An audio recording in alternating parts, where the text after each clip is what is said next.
glasses.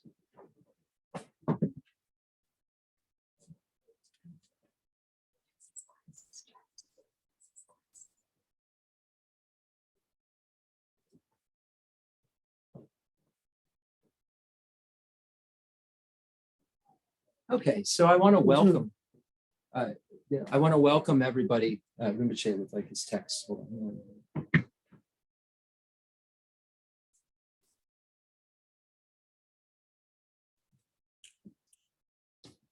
Natsu the share nipo dan Geshe dun Cheran de Lama Lengapa dan Deepa Chemba Lena Detsko.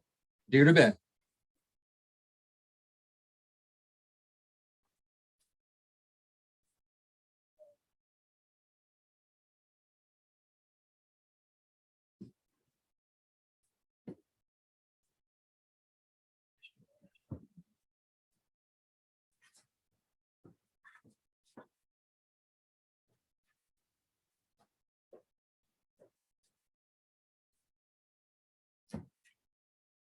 Okay, so I want to also welcome some very special participants that we have today. We have the Shravasti Abbey and the Retreatants here with us today. And I just want to say I truly rejoice in all of the merit that you're accumulating by being in retreat, by being ordained. We have fully ordained nuns who are there. We have fully probationary / novice nuns who are there. And we have a fully ordained monk who is there. So I think we have a total of 18 followers of the Vinaya in one place, which is very rare in the United States. And Rinpoche said something very unique when he went and blessed the land. He said some very unique things about Shravasti Abbey in general, but when he went to bless the land, he said something like, this could hold 10,000 monastics here. So we really just rejoice in that seed that's been planted and is clearly growing. And Rinpoche also said, because we all know that there is an issue with the fully ordained lineage in the Tibet of the nuns in the Tibetan lineage, that it's possible in the future that the Westerners could help the Tibetans reestablish their lineage. So I remember Venerable Chodron said she almost fell off her seat when she heard this, knowing the kind of background of a society that hadn't moved forward really for a very, very long time, thousands of years, not, tens of years. And it's really wonderful just to see through dependent origination what's coming together for the Dharma and for the sake of all sentient beings. So I just wanted to say something, like that before we got started. Because I really, really rejoice in the merit that's being created by anybody who, takes that leap to, become fully ordained, and Losang La, who's taking that leap to definitely emerge, right? To take that individual liberation leap at its highest level. And when we look at Venerable Chodron and her as an example, she's one of the first daredevils, right? Who said, I dare you to do this in the face of all of these obstacles. Like, you're a Western woman, you're going to go over there and study in India, and I dare you to do this and stay a nun. And here you are. So thank you so, so much. I know you don't like hearing things like this. You don't like a lot of praise in this, but you have earned this praise. And I really, really rejoice in all the good that you've done for the Dharma, Venerable Chodron, and all of the good that you will do for the Dharma. So, without further ado, before I can't talk, just give me one moment. We have our introductory prayers that we always do before we get started. We aren't very technical around here.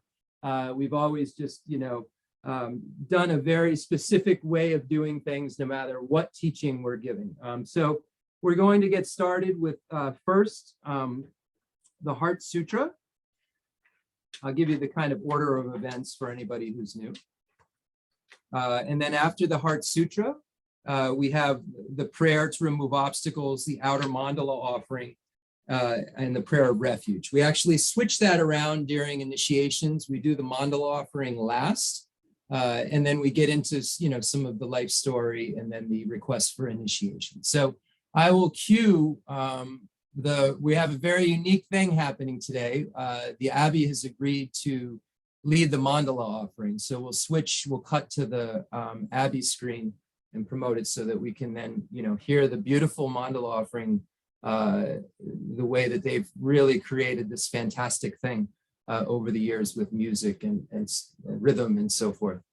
So once we get to that, obviously we'll cue. And just give me one moment. I just have to grab one thing. I'm like, if I'm a little out of breath, I'm running around like trying to get all these things together. So I apologize if I seem a little bit like I'm here. So just give me one moment. I just have to arrange one more thing.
Apologize for the delay. Let's get started with the Sutra of the Heart of Transcendent Knowledge.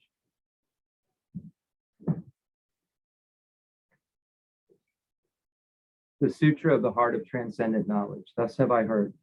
Once the Blessed One was dwelling in Rajagriha at Vulture Peak Mountain, together with a great gathering of the Sangha of monks and a great gathering of the Sangha of Bodhisattvas. At that time, Blessed One entered the Samadhi that expresses the Dharma called profound illumination. And at the same time, noble Avalokiteshvara, Bodhisattva Mahasattva, while practicing the profound Prajnaparamita, saw in this way. He saw the five skandhas to be empty of nature. Then, through the power of the Buddha, Venerable Shariputra said to noble Avalokiteshvara, the Bodhisattva Mahasattva, how should a son or daughter of noble family trained wishes to practice the profound Prajnaparamita? Addressed in this way, noble Avalokiteshvara, the Bodhisattva Mahasattva, said to Venerable Shariputra, O Shariputra, son or daughter of noble family, wishes to practice the profound Prajnaparamita should see in this way. Seeing the five skandhas to be empty of nature. Form is emptiness, emptiness also is form. Emptiness is no other than form, form is no other than emptiness. In the same way, feeling, perception, formation, and consciousness are emptiness. Thus, Shariputra, all dharmas are emptiness. There are no characteristics, there is no birth and no cessation. There is no impurity and no purity. There is no decrease and no increase. Therefore, Shariputra, in emptiness there is no form, feeling, no perception, no formation, consciousness, no eye, no ears, no nose, no tongue, no body, mind, no appearance, no sound, no smell, no taste, no touch, no dharmas. No I dhatu up to no mind dhatu, no dhatu of dharmas. Mind consciousness dhatu, no ignorance, no end of ignorance up to no old age and death. No end of old age and death, no suffering, no origin of suffering, no cessation of suffering, no path, no wisdom, no attainment, and no non-attainment. Therefore, Shariputra, since the Bodhisattvas have no attainment, they abide by means of Prajnaparamita. Since there is no obscuration of mind, there is no fear. They transcend falsity and attain complete nirvana. All the Buddhas of the three times, by means of Prajnaparamita, fully awaken to unsurpassable, true, complete enlightenment. Therefore, the great mantra of Prajnaparamita, mantra of great insight, the unsurpassed mantra, the unequal mantra, mantra that calms all suffering, should be known as truth, since there is no deception. Prajnaparamita mantra is said in this way. Teata om gate gate, paragate, parasangati bodhiso. Thus, Shariputra, the Bodhisattva Mahasattva, should train in the profound Prajnaparamita. Then the Blessed One arose from that samadhi and praised noble Avalokiteshvara, the Bodhisattva Mahasattva, saying, Good, good, O son of noble family, thus it is, O son of noble family, thus it is. One should practice the profound Prajnaparamita just as you have taught, and all the Tathagatas will rejoice. When the Blessed One had said this, Venerable Shariputra and noble Avalokiteshvara, the Bodhisattva Mahasattva, that whole assembly in the world with its gods, humans, asuras, and Gandharvas rejoiced and praised the words of the Blessed One. Gala Jube Nejo Tambang Nushe Du Chungai Du Dojen Rupa Bolama Bushinzi Nizong Kandro Zola Jazelo Agazamara Dajan Razamara Yave.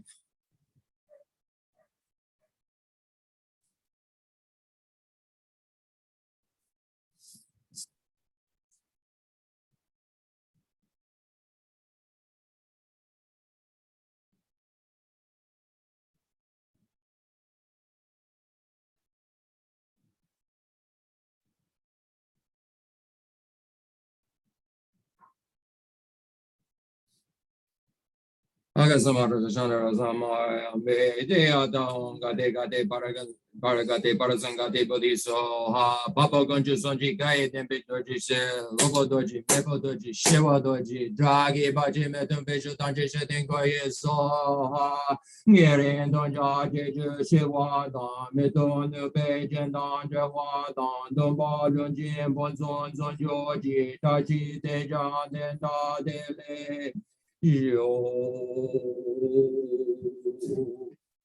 Sanjay.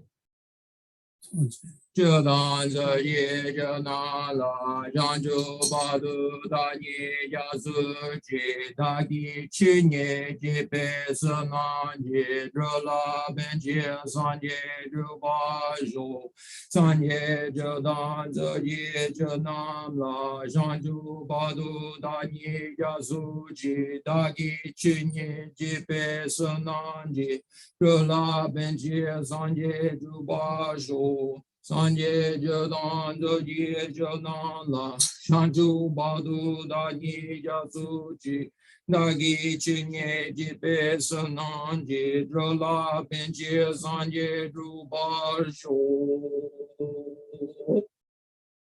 So let's just take a moment. We'll get situated and get ready for the Mandala Offering. And before we get ready for the Mandala Offering, let's just set our motivation. Because this is a tantric teaching. This is a Mahayana teaching among the two divisions of the Mahayana. We have Sutrayana and Tantrayana. This is a tantric teaching. And I think it appropriate to read the beginning of the Lamrim Chenmo, where we find something very beautifully said by Lama Tsongkhapa that speaks of the common paths needed and why one practices Tantrayana, why one would arrive at this teaching today.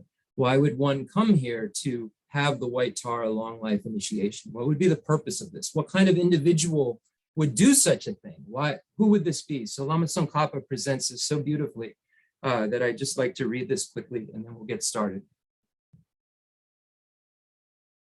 with the Mondal Offering. There are those whose capacity of the Mahayana lineage is not meager, whose minds are strongly moved by great compassion through having trained in the common path, sustained by a spiritual guide, an excellent protector. They are in great haste to free from cyclic existence the kind mothers wandering there. They should enter the short path, the profound Vajra vehicle that quickly bestows the state of a blessed Buddha, the sole refuge of sentient beings. Therefore, I will explain here the stages of the path to the state of great Vajradhara. So here, make a Mandala Offering, please. Can you click on? Kate, make them the large. Om Vajra ground, Ahom, mighty golden ground, Om Vajra fence, Ahom, the iron fence around the edge. In the center is Mount Meru, the king of mountains. In the east, the continent Videha.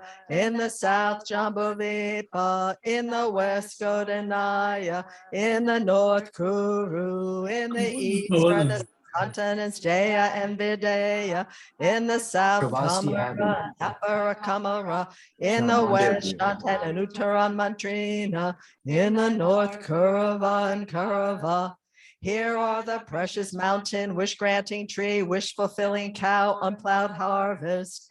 Here are the precious wheel, precious jewel, precious queen, precious minister, precious elephant, precious horse, precious great treasure vase. Here are the goddess of beauty, goddess of garlands, goddess of song, goddess of dance, goddess of flowers, goddess of incense, goddess of light, goddess of perfume. Here are the sun, moon, precious parasol, and victory banner. In the center are the marvelous riches of gods and humans, with nothing missing, pure and delightful.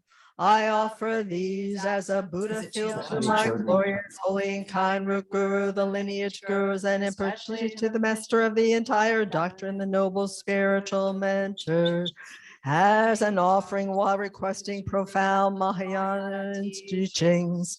Please accept these with compassion for the sake of migrating beings.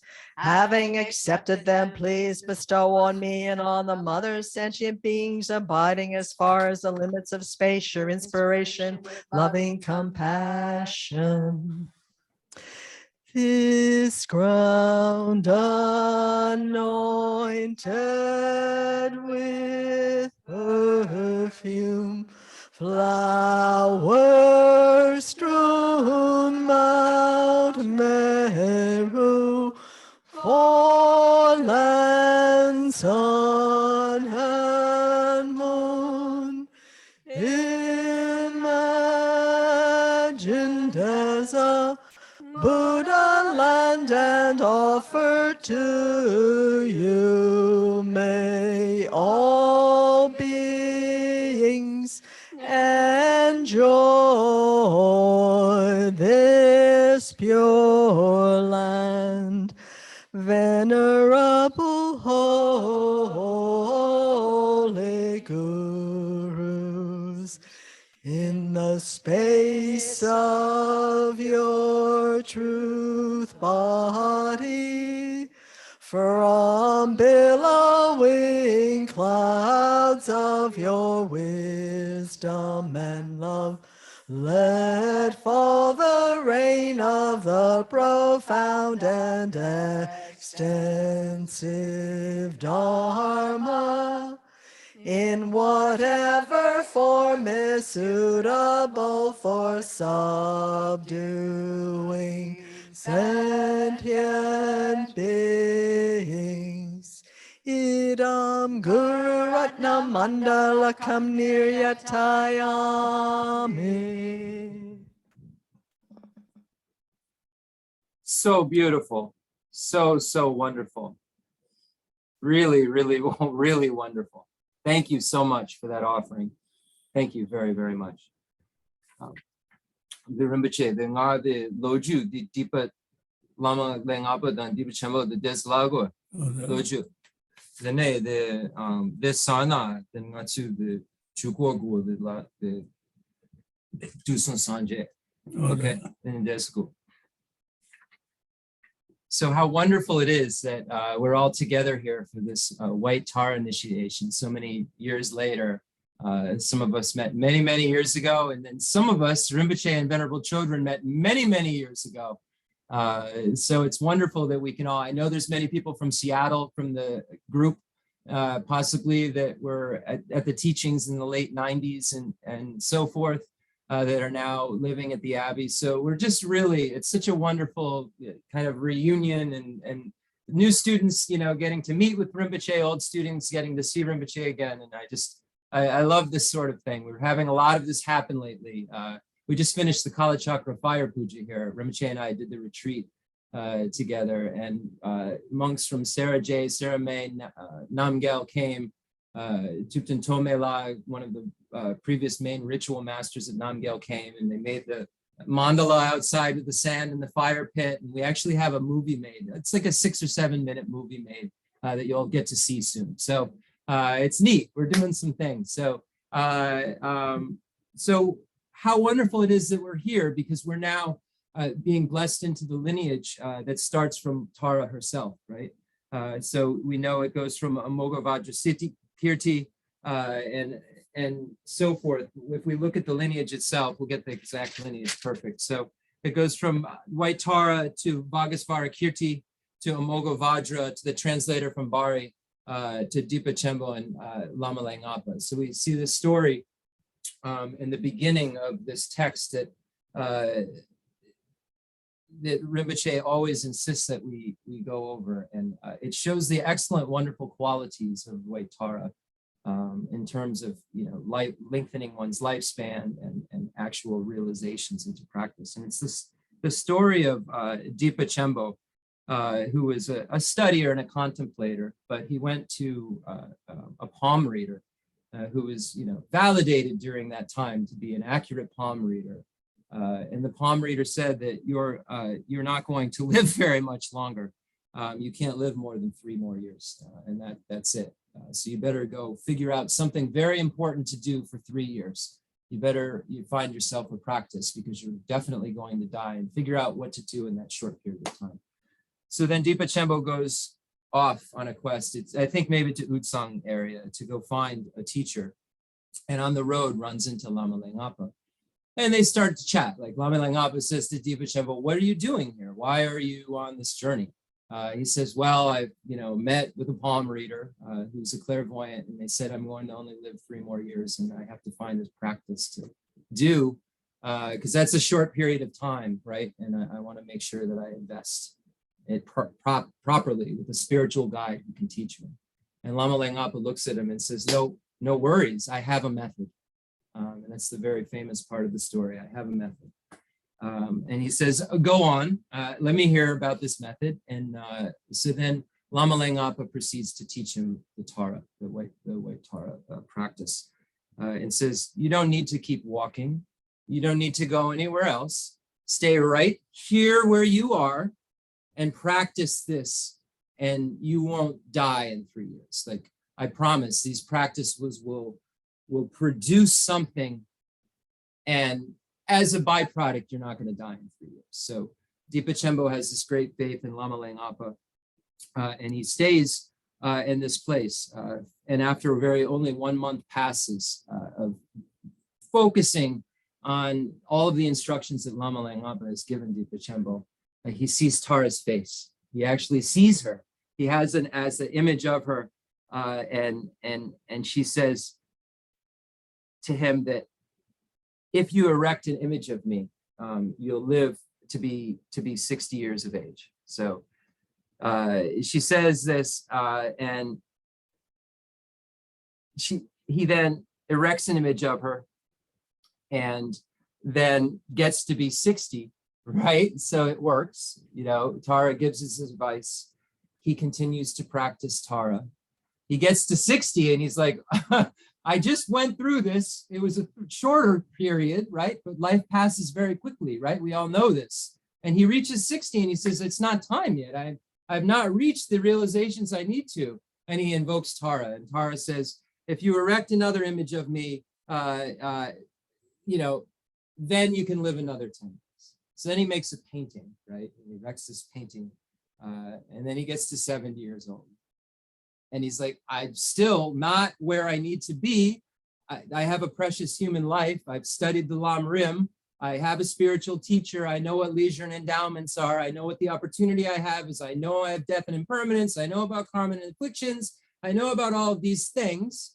So I don't know what's coming next. And I know what I have now, and I need to take advantage of it. And although you said I will live to 70, I need more time." So then Tara says, "Erect another image." And the story goes that then he turns 80, and there's no more prophesizing.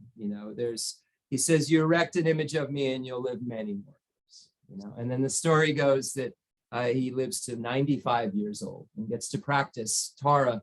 I don't really know. I'm sure Venerable Chodron knows how old Dipa Chenmo was when he meets Lama Langapa. I always wonder that, like, you're going to live 3 more years, and then he gets to be 60. Was he like 22? So I always wonder that about the story. So if anyone has, that knowledge, I'd love to know that. It always becomes a curious part of the story for me. So we see in this case, this is one kind of story where we see the excellent qualities of Tara being able to lengthen one's lifespan and be of such relevance to that practitioner that he, in this case, continues to need to practice it and needs more time to practice it because of his faith, reverence, and realizations that have been received into this practice. So we have this one side where we have this ability to lengthen this precious human rebirth that we have as independence upon this practice. But also when we look at the first Dalai Lama, the first Dalai Lama relied on White Tara as a wisdom deity. And so many of the, Gelugpa masters and so many of the Dalai Lamas have all relied upon Tara as wisdom deities and long life deities, and then in the protector form as Pavan Lama. So we really, really see this very firm emphasis in the Tibetan tradition, and then in the Chinese tradition and the Japanese traditions, kind of turning into maybe different names, but all relating to this specific deity, goddess Tara, the female Buddha of compassion and the embodiment of the enlightened activities of all of the Buddhas, who allows us to swiftly gain realizations because of the connection with the winds that she possesses in the practice.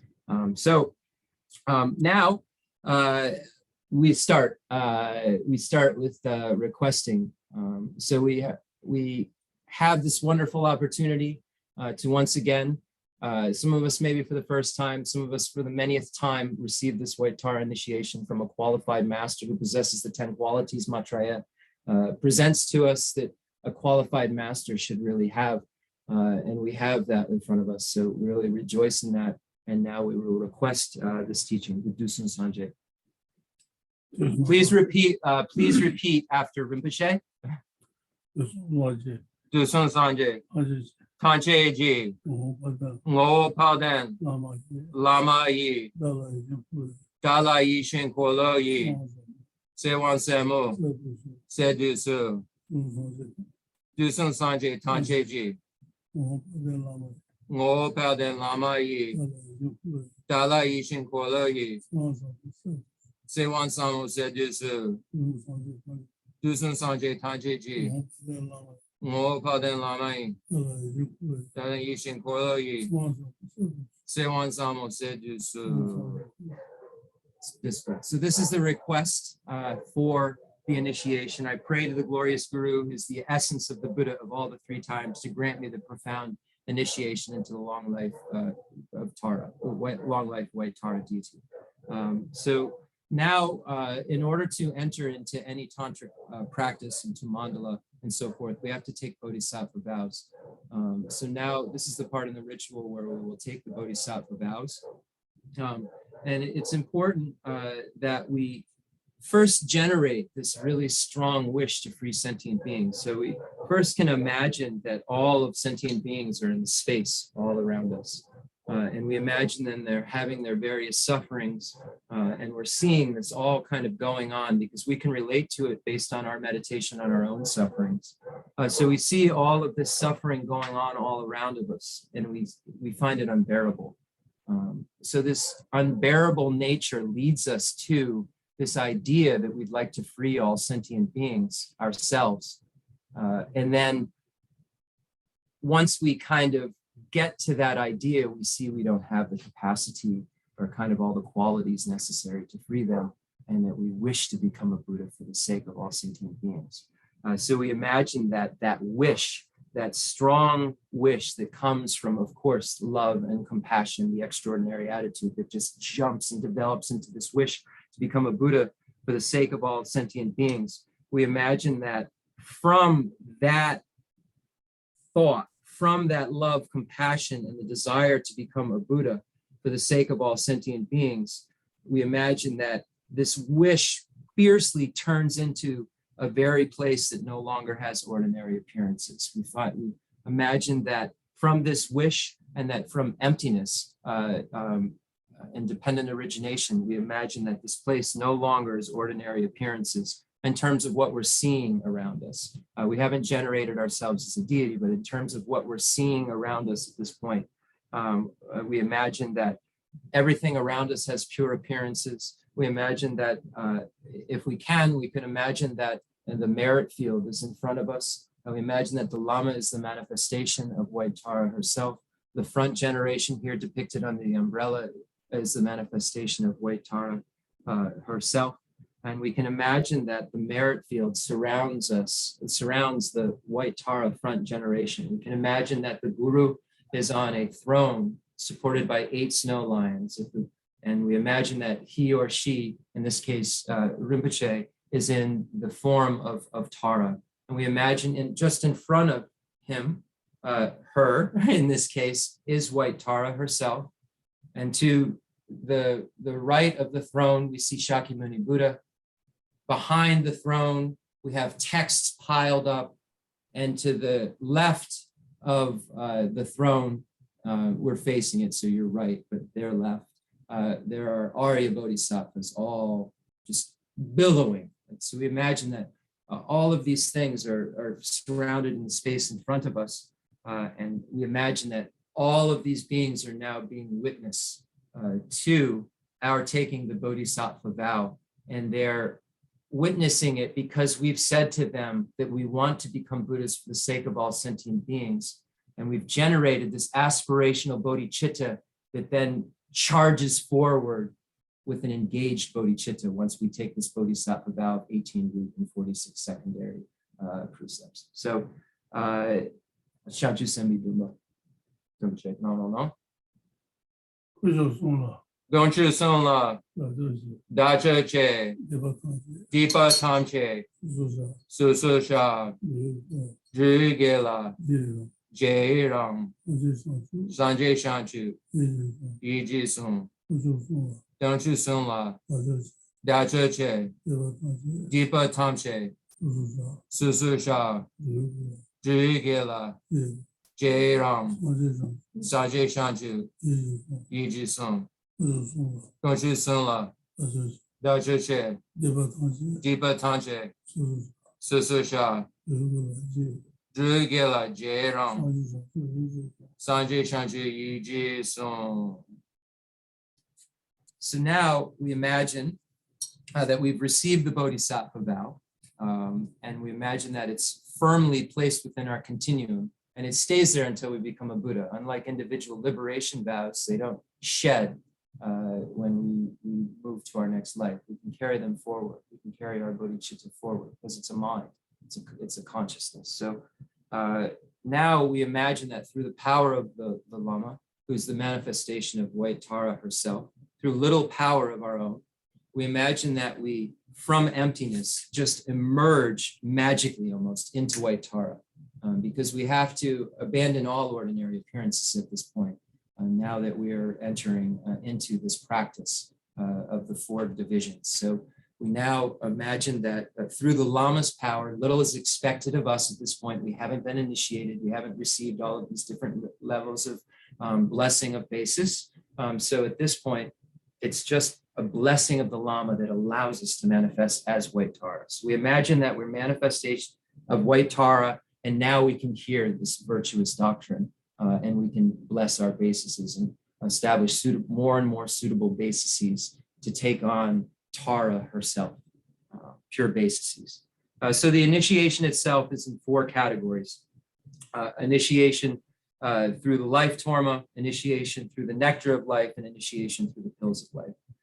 So the initiation through the life torma has 3 categories: summoning the scattered, healing the degenerate, and absorbing life, just to give everybody an idea of what we're going through.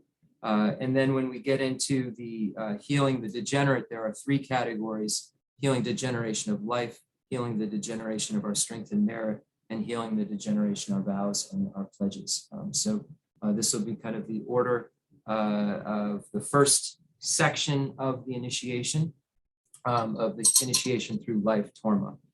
So Rinpoche, that say yawa, nga the inji kela, then hrandang gari akshu. Okay, so Rinpoche would like me to, I have the text he has in front of me. So Rinpoche said to give the visualization, and then hrandang gare. The chan de say yawa lesson. Say yawa.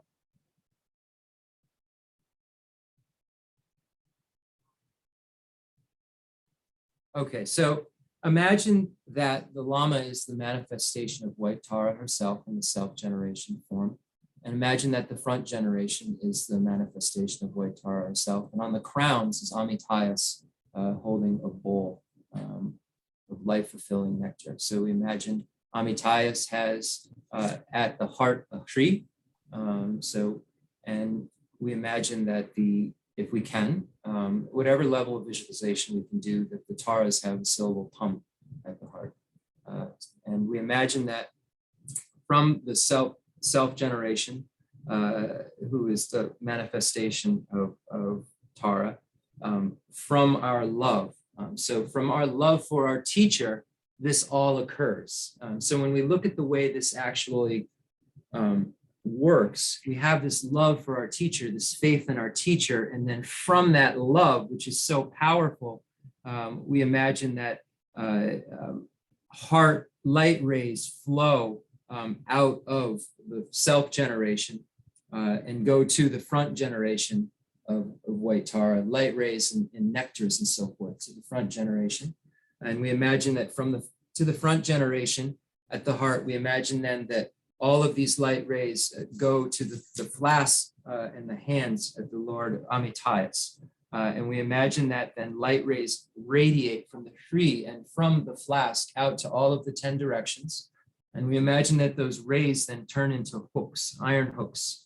And we imagine that they're hook all of the different life and merit that's been robbed or stolen or carried off, or any kind of obstacles that could have been removed that weren't, all those obstacles removal are brought back, and any hindrances, any spirits or negativities that might have carried off our life force or scattered it around, have kind of like let go of it. And imagine that these hooks grab it and then bring it back.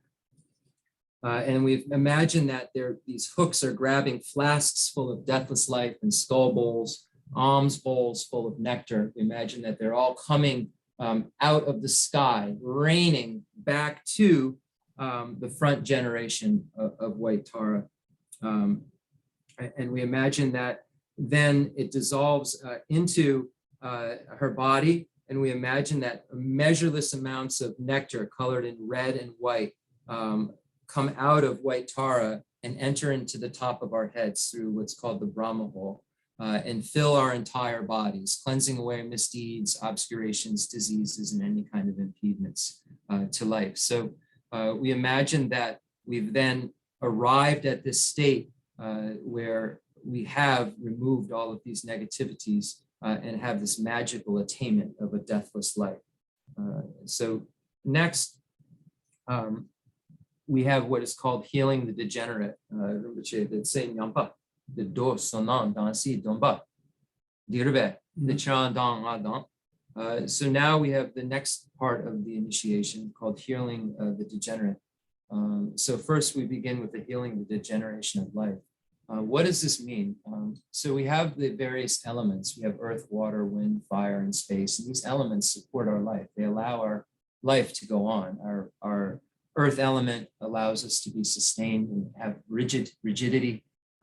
Our water element allows us to be hydrated. We know if we don't drink any water, we will die. Our water element allows us to be hydrated. Our fire element allows us to be warm. Our air element allows us to breathe, and the space element allows the breath to pass through. We need a space for all of this to take place, and for all of these winds and so forth to flow. If there's any kind of compromise in any of these elements, then it can allow us to die prematurely. And so here we imagine that we are going to strengthen these elements somehow. So the visualization is the same. We imagine that the Lama, who's the self-generation of White Tara herself, sends a measureless light rays to the front generation, and from the front generation, from the tree and the flask, or just the flask, however you're more comfortable, just from the flask, let measureless light radiates to all the different directions, again forming iron hooks, and starting and begin summering all of the elements from the different worldly realms. Imagine that the earth element is summoned, and it's the color of yellow light, like a melted gold. Imagine that the earth element is summoned. Imagine the water element is summoned, and it's a white color like milk. Imagine that the fire element is summoned, and it's a red light. and it's like the essence of a warm feeling. Imagine the air element is grabbed in a green light, kind of like an emerald color. And imagine that the space element is grabbed in a blue, kind of indigo, melted indigo color of light and nectar. So imagine these iron hooks are grabbing all of these elements in the colors of yellow, white, red, green, and blue. And imagine that they are then dissolving into the body and to the wheel at the center of the front generation. And then from that, in turn, deathless life nectar and all of the restoration of the elements and so forth, if you can visualize it in the colors, flows out of the front generation into the tops of our heads. And imagine that we're being blessed and that all of our 5 elements are restored, our earth, water, wind, fire, and space are all restored. And then imagine that we can now, it says, live to 100 years, see 100 teachers, have sublime happiness, long life without disease, and set out in the highest vehicle. May there always be good fortune. So we imagine that our earth elements and our water elements and our fire elements and our air elements and our space elements are all restored and brought back to a place where we can live long again. So now we imagine if we have a degeneration of strength or merit, so we know that it takes an enormous amount of merit for us to abide in a human basis. There are so many kind of factors, causes, and conditions for this result to happen. So we recognize that it takes force in order to keep us here. And if that force declines, if our strength declines, then we will not stay here. We will pass away. We know we will pass away. We have so many examples of those who will pass away. So we then want to strengthen that so that we don't prematurely die because the conditions aren't present for us to live long. So now we have this same kind of visualization that from the Lama, who's the front generation of White Tara herself, light rays radiate out to the front generation, and then to the flask in the hands of Amitayas and the Hri, if you'd like.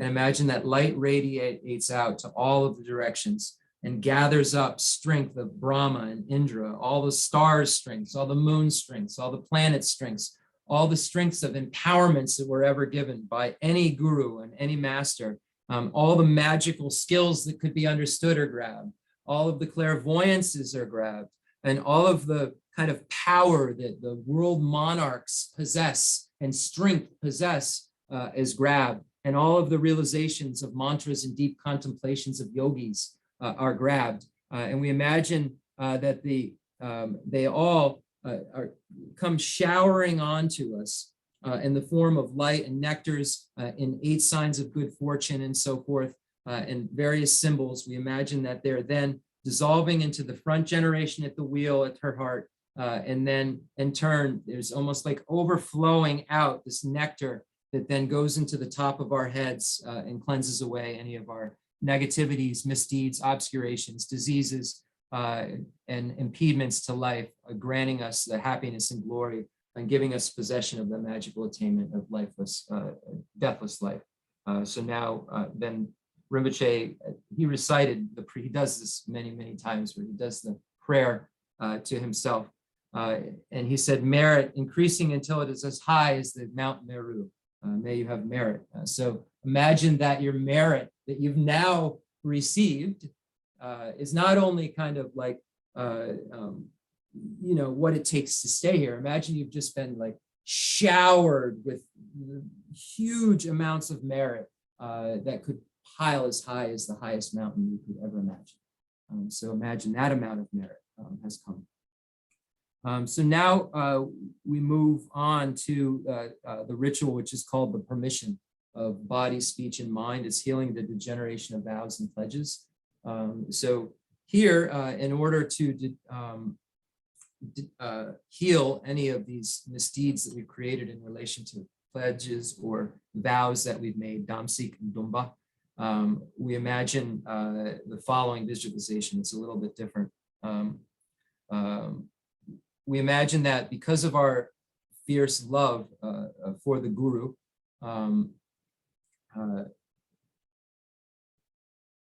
light radiates out from the guru to the front generation. So imagine that the light goes from the self-generation, heart, the syllable tum, sending this light out to the front generation. And then the front generation has at her heart the syllable tum, that then sends light out to all the different directions. And this light kind of talks.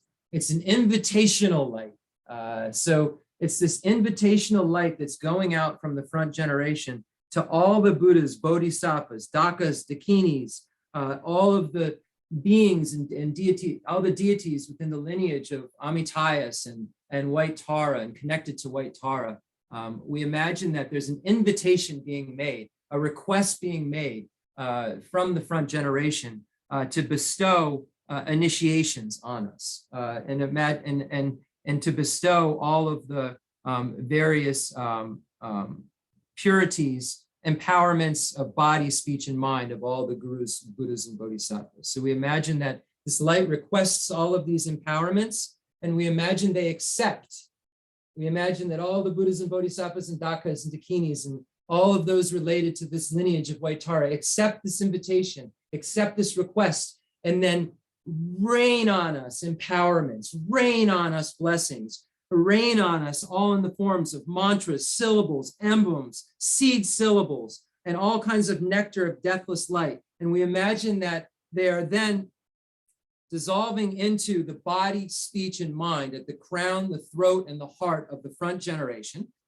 So we imagine that these are all coming down, and then they're turning into kind of colors. So we imagine that they're coming down in the form of all these emblems, and then they're turning into white, red, and blue color, and then dissolving into the body, speech, and mind of the front generation.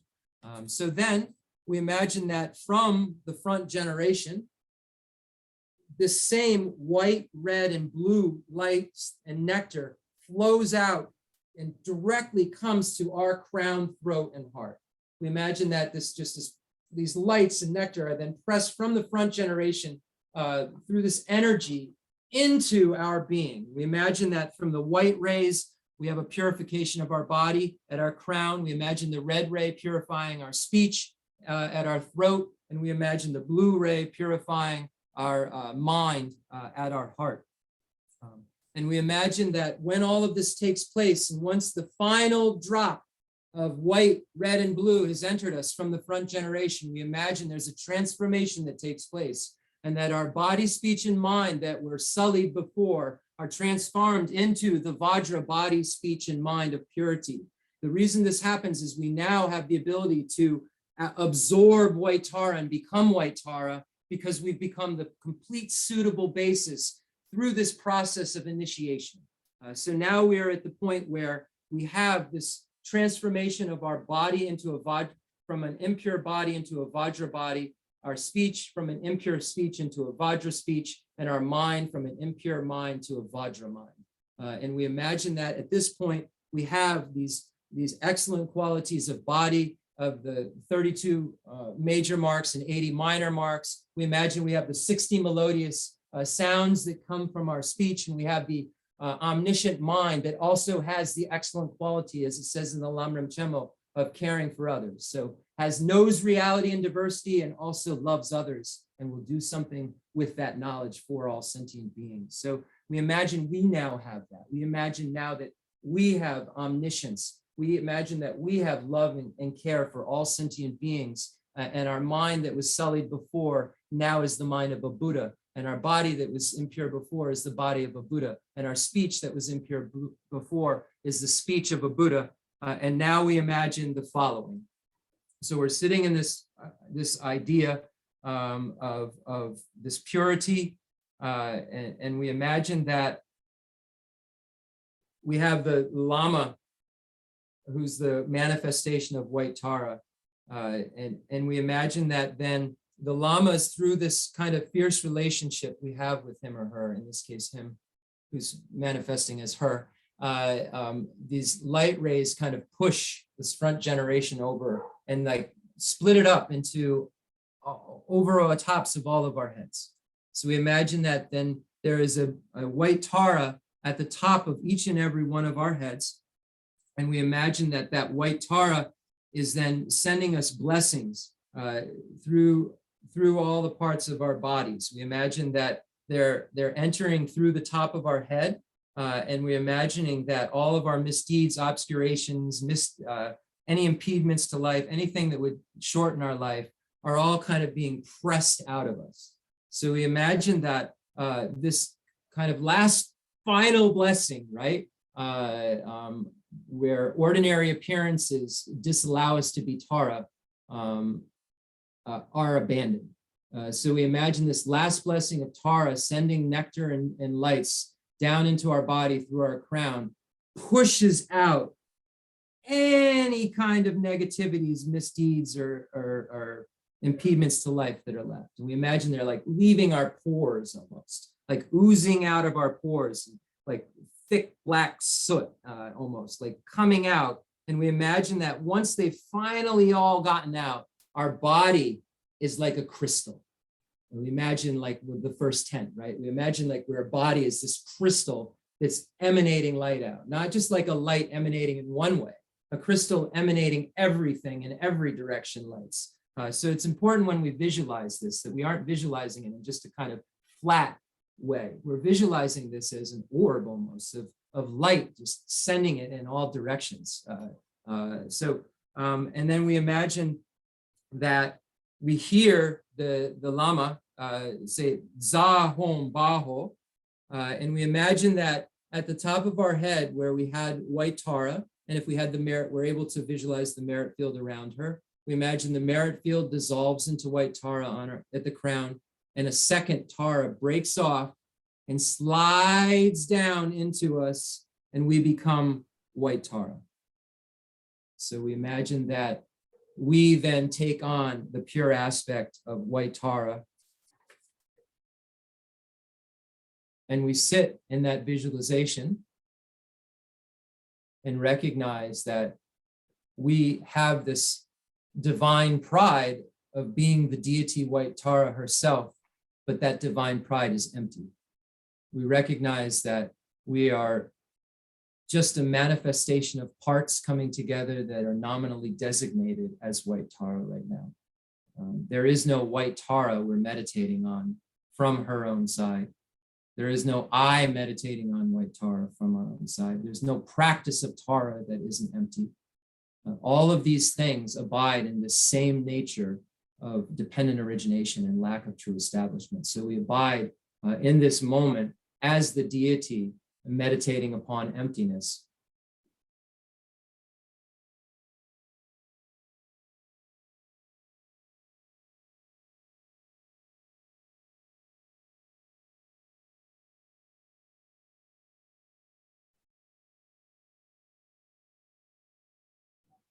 Okay.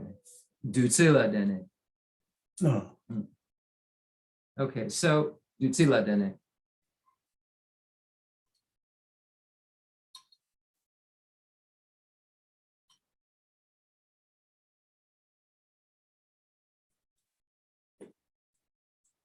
Okay, so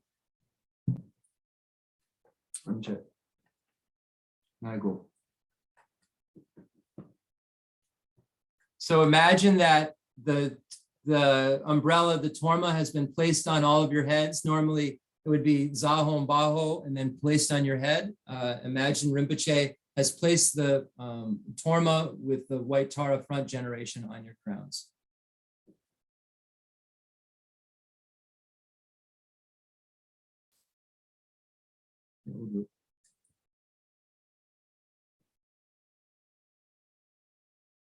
Now imagine, now the next part of the initiation is initiation through the nectar of life. We imagine that this substance has been transformed into nectar, into the nectar of deathless life. And we imagine that this holy substance, it will relieve us of any type of impediments to our long life. So imagine that we've tasted this blessed substance. I have done that as a participant and a representative of my Vajra brothers and sisters. So imagine that you have done the same. And with this nectar of deathless life, the holy material, which is the essence of the 5 unchanging knowledges, I bestow the initiation upon you, fortunate sons and daughters. May you gain the magical attainment of life without death. And then the pills of life. This is the section where we eat the pills of life.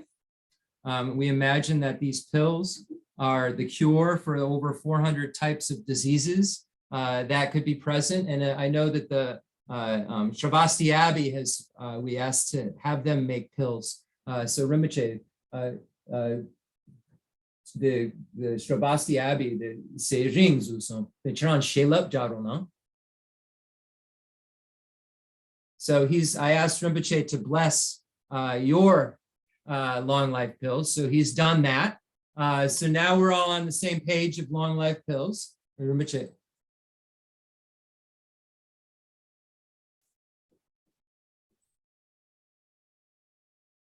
Oh, I always do this. Now I can't talk. Give me a moment. I'm all right. You'd think I'd learn.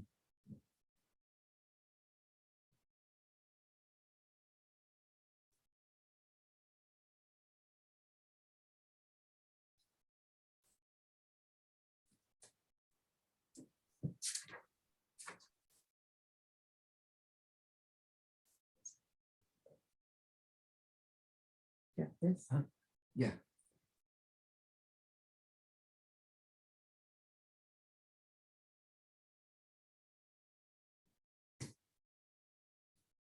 Pretty much it. Does he have the metu, the chang getru metu down? The lesson. Let's say pewa lesson. Then chang the getru the metu down. Yeah.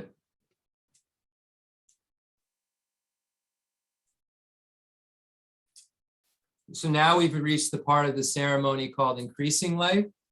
This is where the Lama, the manifestation of Tara, offers to now us who are Taras, flowers and garlands, and makes various wonderful prayers on our behalf.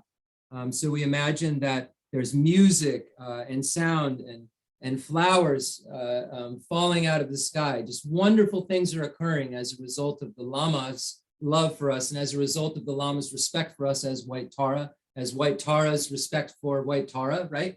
So we imagine that all of the sky is filled with like a rain of offerings coming down on us that are being thrown by the Lama, and various verses are cited. By the strength of generosity and by the strength of generosity is the Buddha noble. So for the lion of humans understands the strength of generosity, entering the city of compassion, he roars through the sound of generosity. Let there be the perfection of generosity. Let there be the perfection of ethics. Let there be the perfection of patience. Let there be the perfection of concentration. Effort rather. Let there be perfection of concentration. Let there be the perfection of wisdom.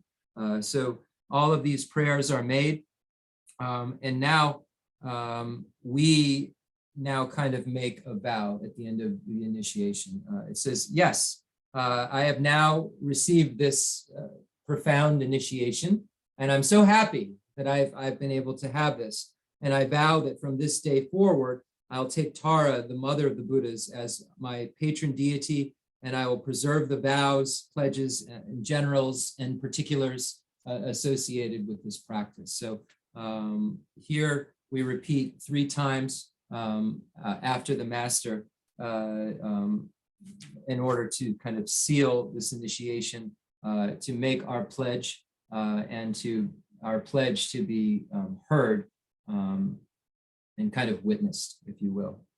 So we repeat this 3 times. No. Tama. The Rinpoche. Yeah. Tsu Tseda Katsepa. Rinpoche. Tsun Daiche. Tsu Tseda Katsepa. Deda Tanche Dagichi. Tsu Tseda Katsepa. Deda Tanche Dagichi.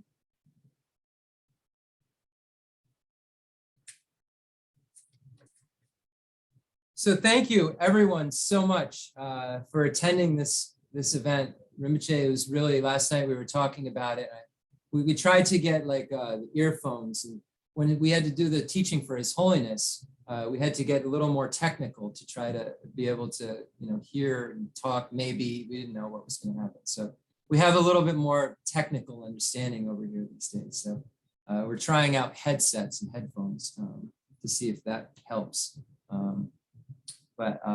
Yeah, so does anybody want to say anything, or of course we do dedications and everything next, but maybe let's do the dedications, and then if anybody, well, does anybody have any questions or anything?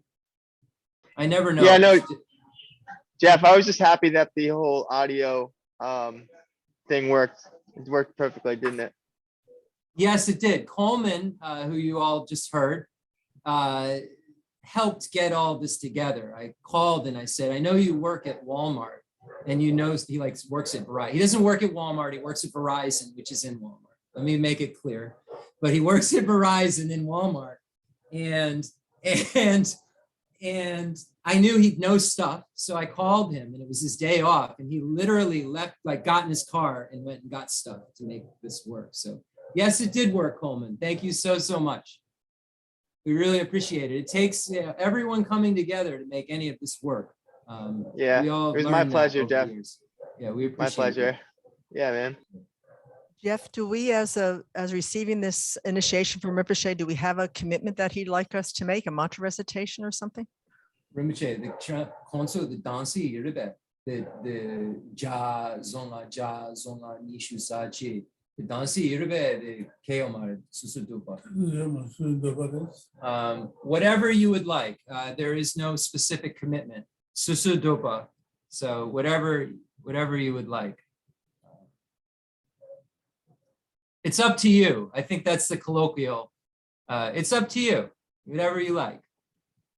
But that's of course based on, that isn't like, so don't worry about it. That's, take some responsibility for your own practice, recognize where you are as a practitioner, recognize how many commitments you already have, and whether or not you can fulfill the commitment that you're mentally making. I mean, it's great for a Lama to say, do 108 a day.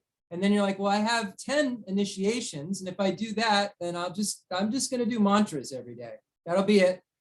So, you have to make sure we're careful, right? We get excited about practice and we're like, I'm going to do 1,000 of this a day, 1,000 6-session Guru Yoga. Then when I'm done with that, I should be at the completion stage by next week, and we really have to recognize as practitioners that we have to be honest with ourselves. And luckily we have a mirror that's the Dharma that says, okay, if you're here, then this happens. If you're there, then that happens. We can use that mirror and then make commitments based on realistic things instead of like pie in the sky ideas that, now that I'm spiritual, I should be able to have effort, right? And that effort is a result, right? That comes from a sustained practice of faith and understanding.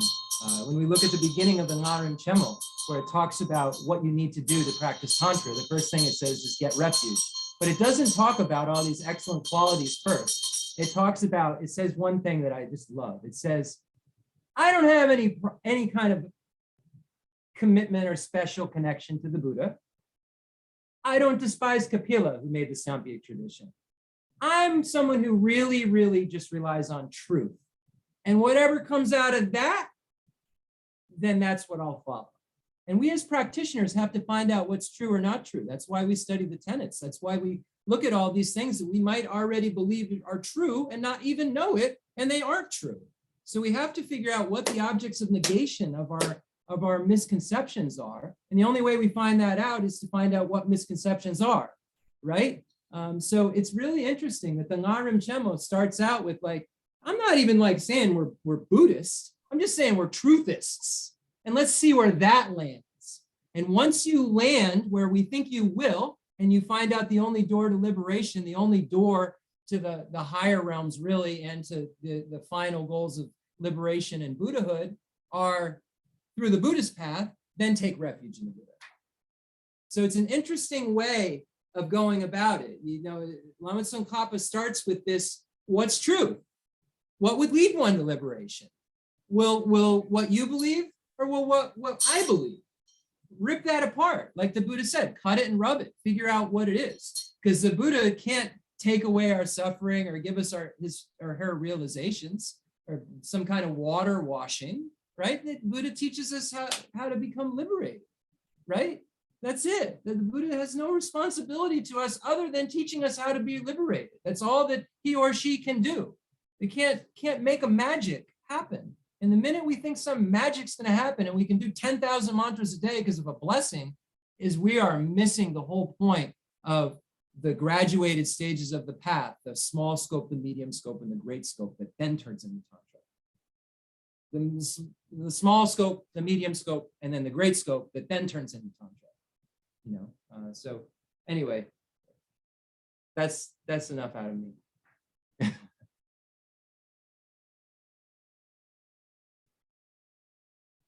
Anyone else have anything before we make a dedication?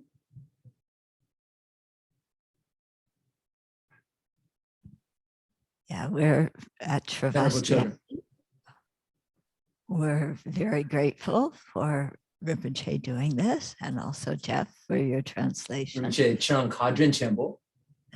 Yeah. And just as Jeff said, the Jainong is not some kind of magic. It is depending on our state of mind and Rinpoche's wish to help us. And now the real work starts of learning the teachings, thinking about them, and practicing them. And there's no way to get around that. There's no shortcut. Yes, you can eat the long life pills, but that doesn't mean that's going to give you the realization of emptiness. So Many children separate. It's saying sana. Doni dupi shirab yong mare. The Monju Dala ma nyangla ma chena dubo yong mare sedu.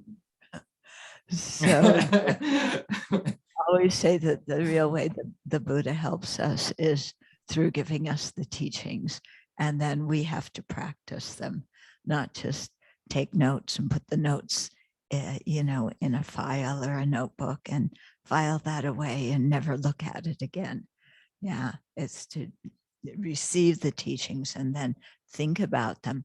And then when we do these teachings, practice the teaching, you know, when we do these visualizations and so on, really practice the teachings we've received. Think about bodhicitta, think about emptiness, and so on. And that way our wisdom and compassion grow.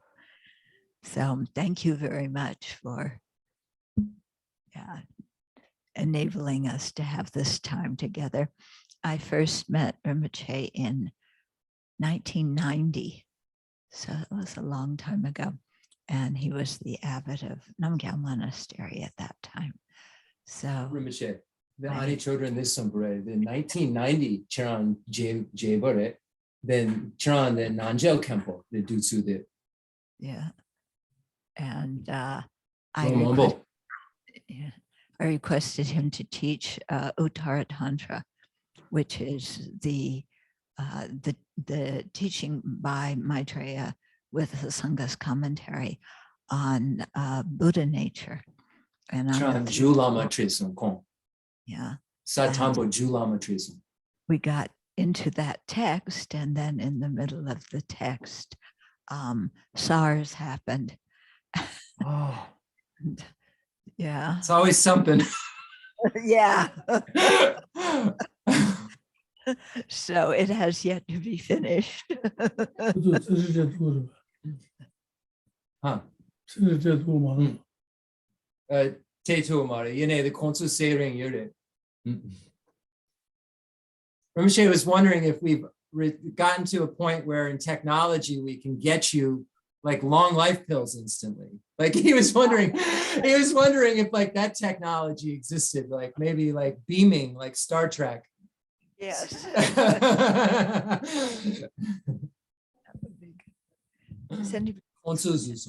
the Khensur the series and susu. I have one question. At the end of the initiation, we committed that we would abide by the precepts of White Tara. What is, or her vows? What does that mean? Rinpoche, the Wang Tama, Tsuitsena Katsepa, the Dunda Garre, the Dansik, the Droma Dansik Garre. Susu Dupa Garrison. Got it.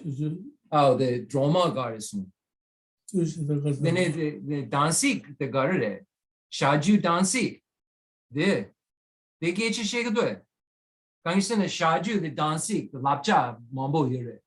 Then they did Su Sedan Katsepa, there. Get you shake Lapcha than Dansik, not Dengre. Yes, Rebe. So when we look at the White Tara initiation, so we've taken, first of all, like, we have various vows and pledges that are associated with most practices that we do, right? When we go for refuge, there's refuge vows or commitments, if you will. And then when we want to take an initiation, there's Bodhisattva commitments and so forth. And then within this particular Tantra, this is action Tantra, there are commitments, if you will, or advices that you can find. Actually, in Venerable Jeffrey Hopkins' text, Deity Yoga, you can find all of those advices in relation to action Tantra. And they're quite substantial. Like your diet gets cut real short, real quick, if you follow all of them with the garlic and the onions and the eggs and the, sesame. There's just a lot of stuff you just like, really? I can't have that either. So, you can look at those and then look at why. I loved what last time Venerable Children and I talked. I thought the most wonderful thing I'd heard in such a long time is that you're studying the Vinaya to find out why that vow was taught. What's the reason the Buddha said to not do this? What affliction, what negativity is that combating, right? So when we look at the action Tantra commitments and so forth, we look at culture too. We always have to look at those things too. We have to look at it through a very clear lens of what's going on. Not be careful with that first clear lens, and then look at why that will combat some sort of affliction or why that is an obstacle to single pointed concentration, right? A lot of these things are obstacles to meditation and obstacles to our compassion because deities don't like the smell of certain things. So there's reasons, right, that we do these. So I just like everyone who hears this to go and not only look at them as rules, look at them as like rules that will transform your mind into a pure being. It's not like rules aren't always what's best, right, for you. These are rules that if you follow, it's almost like a promise within the rule. If you follow it, you will succeed, right? So we have to find out why these were presented. Why would the Buddha say to abstain from this and that and the other thing in order to become enlightened quicker? So that's all.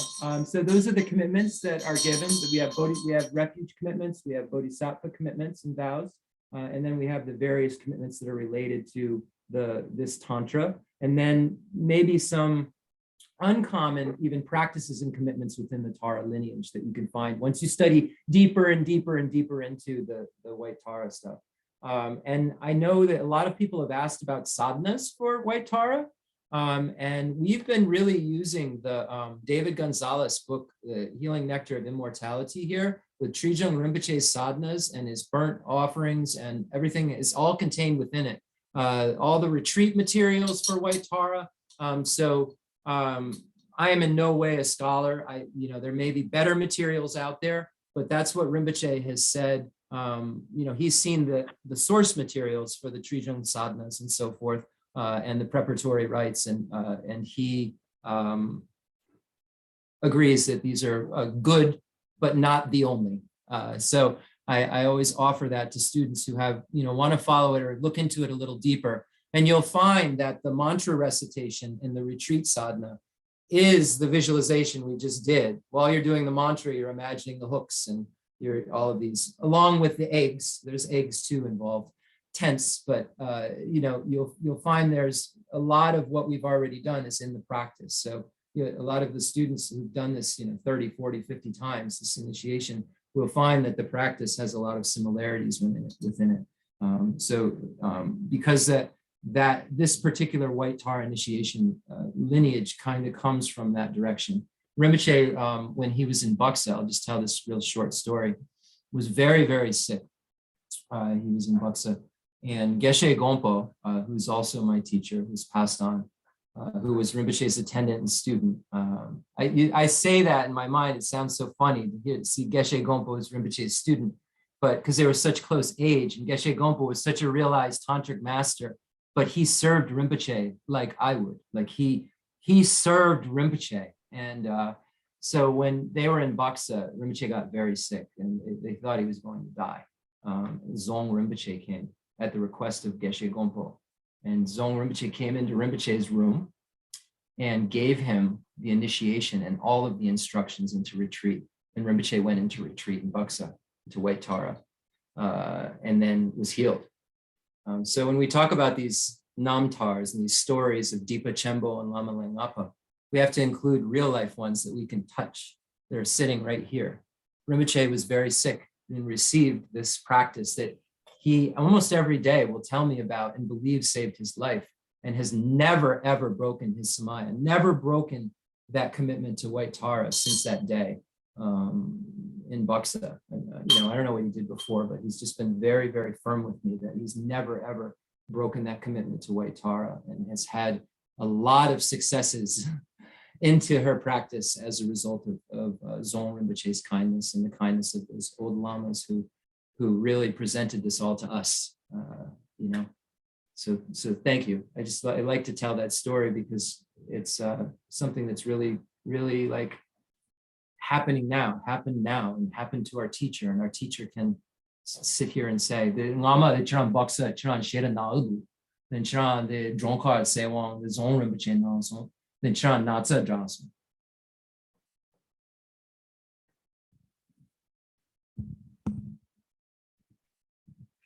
Just one more question, Jeff, for me. I've been doing this practice for years, and I've asked about when it says that Tara puts out the hook and pulls back all the life energies that have been lost or scattered. From our side, what are we doing that we're losing this? I mean, what is that referring to? What foolish things are we doing that Tara has to come in and retrieve what we've lost or scattered? Yeah, that say awa, Rinpoche, the contriwa yore, that say awa. The garshene ngatsu say awa sheson. The do dan semo kerson, the ngatsu the migewa sason, jutsen garre. Barche garshene ngatsu le. Ngami gewa le, the say de gewa. So then the say the gare kerson, the do dan semo ngatsu say, then so kerson. Then garshene the mepachas ngama. The jepo. Then the ngame migewa say de migewa.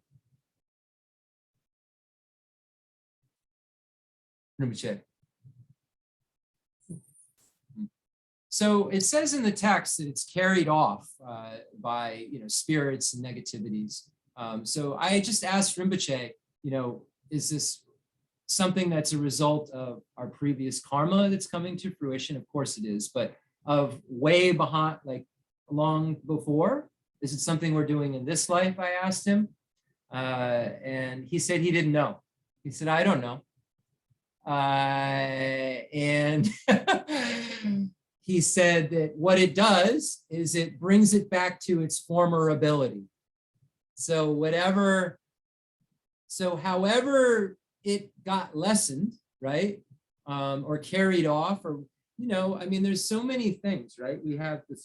We've talked a lot about the story of Mara, of this deity that gets jealous and then sends weird emanations out and messes with beings who are trying to engage in virtue, right? So, there's stuff like that out there that we can't see that are going on. I mean, according to the actual liberation story of Buddha, right? We have this this deity that is just constantly causing problems because of jealousy. It's, you know, like in some realm and then going to another realm because of this jealousy, and then sending out emanations of beings and spirits that can harm us. So there's that external world that's going on, and our relation to that external world, obviously, is our karma, right? Our karma connects in that some way. So I'm just going by what it says in the text. The only reason I'm speaking right now is it talks about in the text it being carried off. It talks about it, it says that stolen or robbed, scattered by the Lord of Death. The Lord of Death has some hand in this. Always the Lord of Death. It's a nefarious character who's carrying our life force off. It says any kind of spirits or demons, or the kings of demons, or non-human evil spirits, or any kind of spirits that can harm you. So it's really speaking of this being carried off and scattered in terms of sentient beings when we look at the text itself. It says the lodestone of your life and merit that have been robbed or stolen. Thank you. Thank you.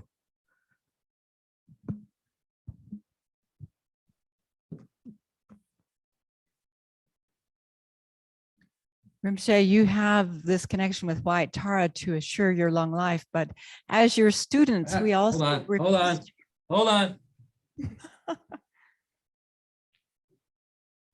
Please repeat. Okay.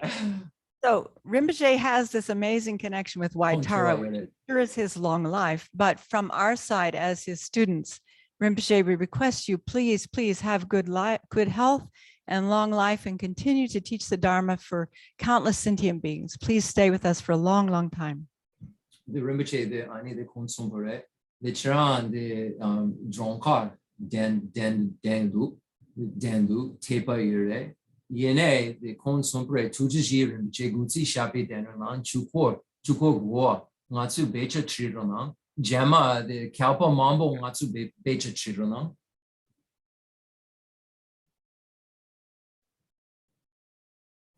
And we're doing everything conventionally that can possibly be done.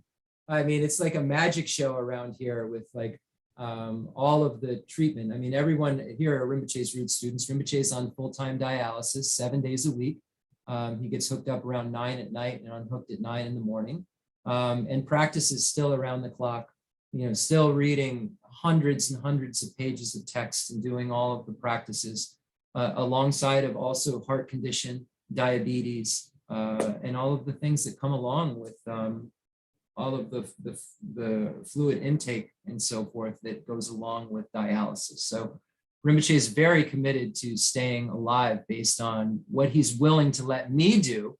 I'll tell you that, because I'm like, all right, move over here, we got to do this. I'm like waking him up in the night and checking his sugar and giving him water, and you know, so I can assure you as a commitment from my side that there is no stone that has been left unturned in terms of Rinpoche's health. So he's a vegetarian now, and he has eaten meat a few times because the Tibetans think I'm killing him by not giving him meat, and they kind of like elbow by me, and like I give up a little bit, like 4 times in the last 2 years, 5 times in the last 2 years, and it never has a good result. It never makes him feel good. But yeah, but Rinpoche is a vegetarian now, and yeah, everything's we're doing it over here. We just started the preliminary practices the other morning for the White Tara retreat. So we made the boundaries and did all of the stuff and put the rocks for the people in the house, and we put out it's funny, we thought we were going to get it done the first day, and we put a torm out for the kings outside. Anyone who knows the practice a little early, we put 4 tormas outside, one with a big white kata on it. We went out the next morning, and the one with the white kata was gone. I mean, big, heavy torma, like had to be a large animal. Didn't rip it up, nothing, just gone. We like looked everywhere to see if like the pieces, because it was covered in foil, had a kata on it, just gone. So we had to get another kata out there to start the retreat. It's kind of funny. And now I'm not anyone who knows me knows I'm like anti-mystical, you know, but it was really very, very strange occurrence. It was probably, Rinpoche said, yeah, it was probably a deer. I think it's a hungry ghost. Yeah. It wasn't the Eastern King, but I don't know.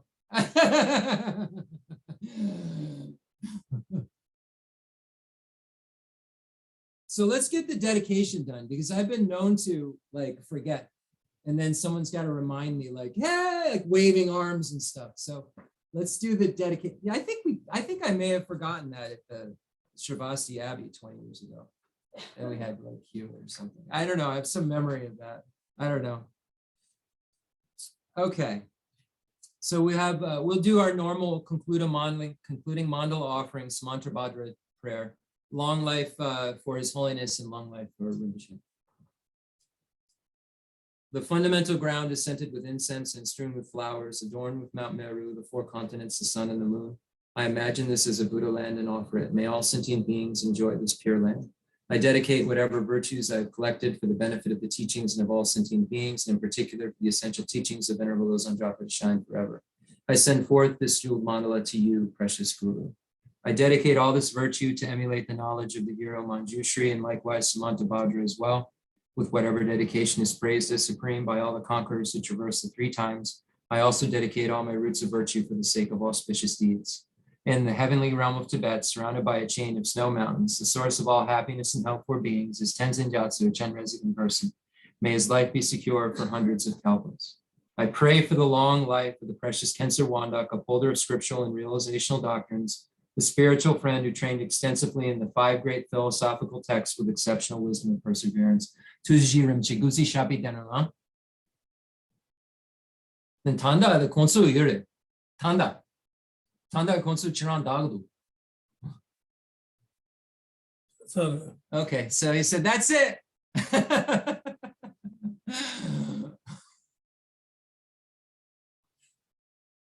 Thank you everyone so much.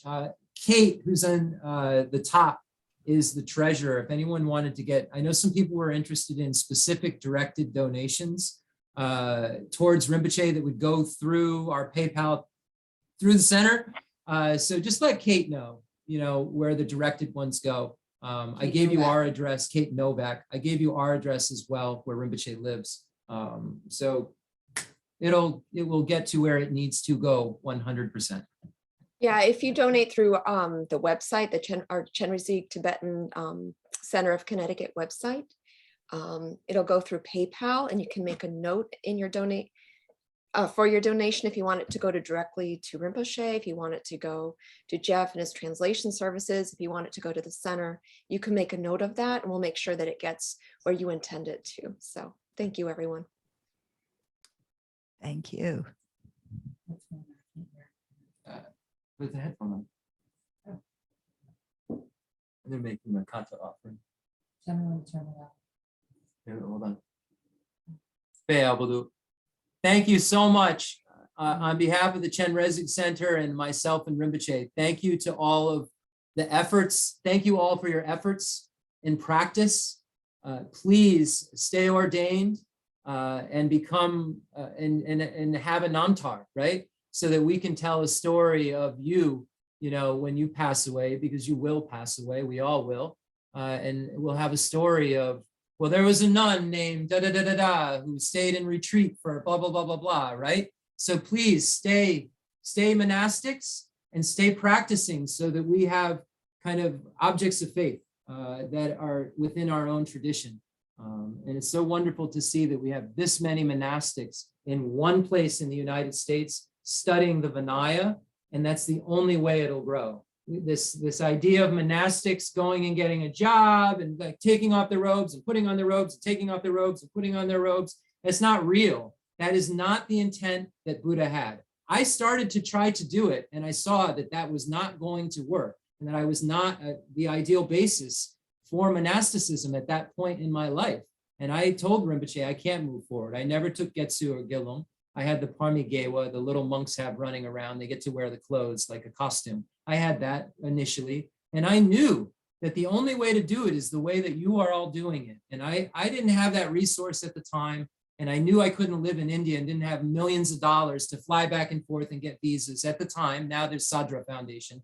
But I really just rejoice in the fact that now there is that for monastics that want to become Buddhists as quickly as possible. Because that's the reason you would like give up this life, throw it out and put on red clothes, right? Is because you want to become Buddhist as quick as possible. And I just rejoice in that intention.